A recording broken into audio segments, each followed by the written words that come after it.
வணக்கம். வாழ்க வளமுடன். தென்னாடுடைய சிவனே போற்றி, எந்நாட்டவர்க்கும் இறைவா போற்றி போற்றி.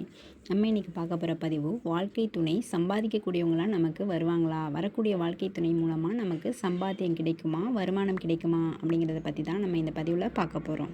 லக்னம் அப்படின்னா நீங்கள், 7ஆம் இடம் அப்படின்னா வாழ்க்கை துணை, 7க்கு 2 அப்படின்னு சொன்னால் 8வது இடமாக வரும். 7க்கு 6 அப்படின்னா 12வது இடம். 7க்கு 10 அப்படிங்கும்போது 4வது இடம். உங்களுடைய லக்னத்திலிருந்து 8, 12, 4 இந்த இடங்கள் வச்சு தான் வரக்கூடிய வாழ்க்கை துணை வருமானம் செய்யக்கூடியவங்களாக இருப்பாங்களா, உங்களுக்கு சம்பாத்தியம் கொடுக்கக்கூடியவங்களா இருப்பாங்களா அப்படிங்கிறத நம்ம தெரிஞ்சுக்கலாம். இது ஆணாக இருந்தால் வரக்கூடிய பெண் சம்பாத்தியம் பண்ணக்கூடியவங்களா இருக்காங்களா அப்படின்னு தெரிஞ்சுக்கலாம். பெண்ணாக இருக்கும்போது உங்கள் வரக்கூடிய ஆண் சம்பாத்தியம் நிறைந்தவங்களாக இருப்பாங்களா, அவங்க மூலமாக வருமானம் அதிகமாக வருமா அப்படிங்கிறத நீங்கள் தெரிஞ்சுக்கலாம்.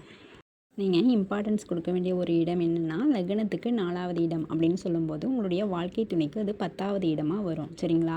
இப்போ எக்ஸாம்பிளுக்கு நம்ம தனுசு லக்னம் எடுத்துக்கலாம். தனுசு லக்னத்திற்கு 7ஆம் அதிபதி யார் அப்படின்னா புதன் வருவாங்க. இப்போ 7ஆம் அதிபதி போயிட்டு 4ல் உட்காந்துருக்காங்க அப்படின்னு வச்சுக்கலாம். அது உங்களுடைய வாழ்க்கை துணைக்கு 10வது இடம் அப்படிங்கிறதால பதவி அப்படிங்கிறது ஒன்று உங்களுக்கு கன்ஃபார்ம் இருக்குது அப்படிங்கிறத நம்ம உறுதியாக சொல்லலாம். இப்போது 8வது இடத்துல குரு பகவான் இருக்கார் அப்படின்னு வச்சுக்கலாம். 8ஆம் இடத்துல குரு பகவான் உச்சமான நிலையில் இருக்கார் அப்படிங்கும்போது 8ல் குரு அந்தளவுக்கு முன்னேற்றத்தை உங்களுக்கு கொடுத்துருக்க மாட்டாங்க, முன்னேற்றமான ஒரு வாழ்க்கையை தந்திருக்க மாட்டாங்க. அதே நேரத்தில் உங்களுடைய மனைவி மூலமாக உங்களுக்கு முன்னேற்றம் வரணும் அப்படிங்கிற ஒரு அமைப்பு இருக்கும். ஏன் அப்படின்னா 7க்கு 2 அப்படிங்கிறது 8.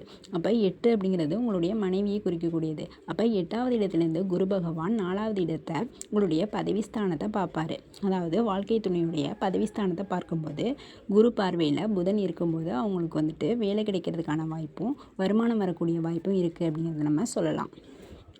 அடுத்து பார்த்திங்கன்னா 12வது இடம் அப்படிங்கிறது லக்னத்துக்கு 12வது இடத்தை நம்ம மென்ஷன் பண்ணணும். இப்போது லக்னத்துக்கு 12 அப்படிங்கும்போது தனுசு லக்னத்துக்கு 12வது இடம் செவ்வாயாக வருவாங்க. அந்த செவ்வாயே 7ல் போயிட்டு இருந்தார் அப்படின்னா கண்டிப்பாக வாழ்க்கை துணை மூலமாக வருமானம் அப்படிங்கிறது ஒன்று இருக்குது அப்படிங்கிறத நம்ம உறுதியாக சொல்லலாம். இப்போது நம்ம ஃபஸ்ட்டு பாயிண்ட்டாக 4வது இடமே போதுமானது.